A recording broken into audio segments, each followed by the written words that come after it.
आपल्या सोबत जागृती रवींद्र जाधव थेट जोडल्या गेल्यात.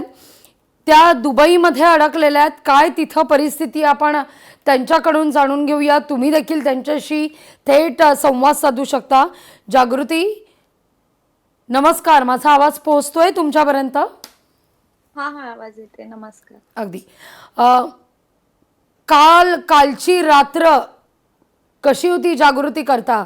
आवाज ऐकू येत होते, भीती होती, शांत झोप लागली का? इथून सुरुवात करायची जागृती. मला कशी आहेस तू आता या क्षणी? मी आता खूप ठीक आहे. ॲक्चुअली 28ची रात्री अशी होती की तेव्हा खूप आवाज येत होतं. खूप सारे ड्रोन मिसाईल्सचा आवाज होता आणि खूप सारे यांनी इंटरसेप्ट पण केलेले आहे, जसं आपण न्यूज बघू शकतो. कालची रात्र अशी होती की काल एवढं आम्हाला असं माहीत नाही पडलं. आम्हाला कंटिन्युअस मेसेजेस येत होते गव्हर्नमेंटपासून की कसं आम्हाला सुरक्षित राहायचं आहे, खिडकीजवळ जायचं नाही आहे, इंडोअर्स राहायचं आहे. कंटिन्युअस आम्हाला सेफ्टी मेसेजेस येत होते. तर काल तर सगळं बरोबरच होतं आणि सेफ्टीचं खूप लक्ष देत आहे लोकं.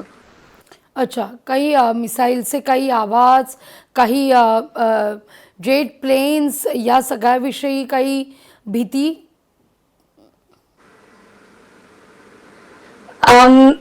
आवाज तर येत होता आणि मी सुद्धा बघितलेलं इथून की आम्ही मिसाईल बघत होतो जे इंटरसेप्ट झालेले होते आणि जास्त तर आवाज येत होता आम्हाला. मी ज्या एरियामध्ये आहे तिथे मी पण बघितलेलं, आवाज तर येत होता पण एवढं नव्हतं आणि सगळं नॉर्मलच गव्हर्नमेंट करत आहे. सगळं काही नॉर्मलच होत आहे आणि लोक पण खूप नॉर्मली बिहेव करत आहे. कोणी पॅनिक मध्ये नाही वाटत आहे इथे जास्त. तुम्ही दुबईच्या कुठल्या परिसरात आहात आणि तिथं नेमकी काय परिस्थिती आहे? तिथं काही सुरक्षेत वाढ करण्यात आलेली आहे का? या दृष्टिकोनातून काही माहिती? मी इथे इंटरनेट सिटीमध्ये राहते आणि इथे मी बघितलेलं की नॉर्मल सगळं काही नॉर्मल चालत आहे. कोणी पॅनिक सिच्युएशन मध्ये नाही आहे. आणि जसं की मी सांगितलेलं की आम्हाला आवाज येत आहे, फायटर जेट्स वगैरे चालत आहे, फॉर द सेफ्टी प्रोटोकॉल्स वगैरे सगळं काही फॉलो होत आहे. आणि असं एवढं जास्त काही असं होत नाही आहे की असं पॅनिक करायला काही त्यांनी आम्हाला एवढं हे फॅसिलिटीज वगैरे सगळं काही दिलेलं आहे की आम्ही लोक कोणी पॅनिक नाही करणार आणि सगळं काही इथे सॉफ्टली सगळं मॅनेज होत आहे.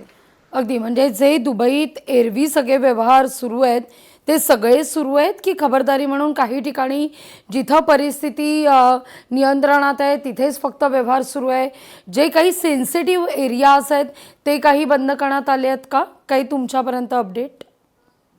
नाही, असं तर मी बघितलेलं इथून काहीच बंद नाही झालेलं आहे. मेट्रो वगैरे सगळंच काही चालत आहे. कॅब फॅसिलिटीज आहे, ऑनलाईन फॅसिलिटीज पण आहे. आम्ही घरी पण सगळं काही ऑर्डर करू शकतो. तर असं बंद काही झालेलं नाहीये आणि ज्या ठिकाणी जे होत आहे तिथे ते सेफ्टीज घेत आहे. पण असं काही बंद झालेलं नाहीये की लोक पॅनिक नाही करायला पाहिजे म्हणून काही बंद केलेलं नाहीये. ती जागृती, बऱ्याच मीडियामध्ये अशा सुद्धा काही बातम्या आहेत की काही ठिकाणी दुबईमध्ये इंटरनेट सेवा ही बंद करण्यात आलेली आहे.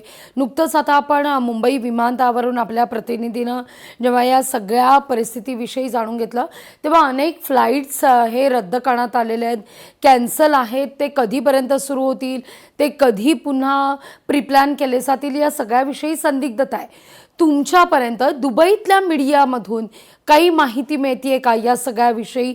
तिथला मीडिया तिथली परिस्थिती कशी दाखवण्याचा प्रयत्न करताय? काय तिथं व्यवस्था करण्यात आली आहे?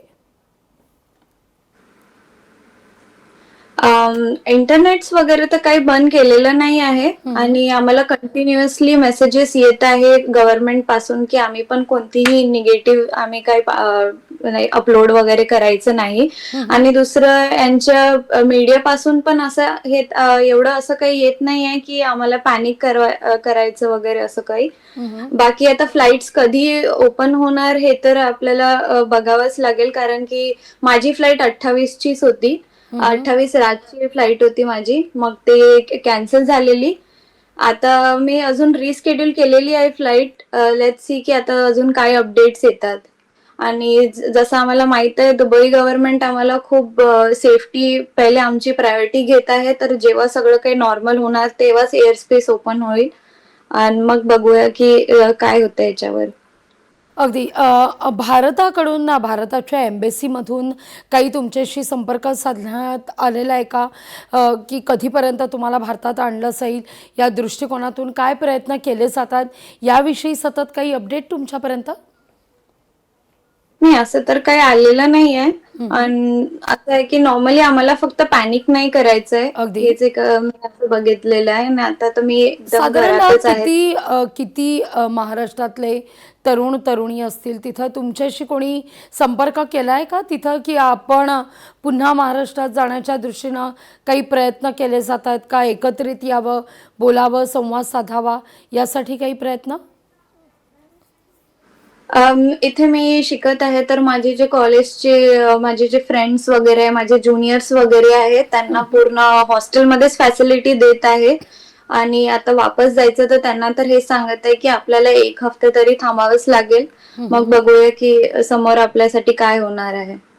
कारण की आता इथे रमजानचं मंथ सुरू आहे तर आम्हाला सगळ्यांना सुट्टी होती आणि त्याचमुळे आम्ही सगळे घरी वापस जायसाठी फ्लाइट बुक्स केली होती. अगदी अगदी जागृती, खूप धन्यवाद. तुम्ही आमच्याशी खरं तर संवाद साधलात त्याबद्दल आणि तुमच्याकडून आम्ही सतत अपडेट घेत राहू की काय कसं दुबईमध्ये सध्या परिस्थिती आणि तुम्हाला अर्थातच सुखरूपपणे महाराष्ट्रात आणण्याच्या दृष्टीनं देखील लोकशाही मराठी वेळोवेळी तुमच्या समवेत असेलच. तुर्तास धन्यवाद जागृती, तुम्ही दिलेल्या एकूणच या सविस्तर माहिती करता. सतीश सर. लोकशाही मराठी ऐका, पहा, जागरूक रहा.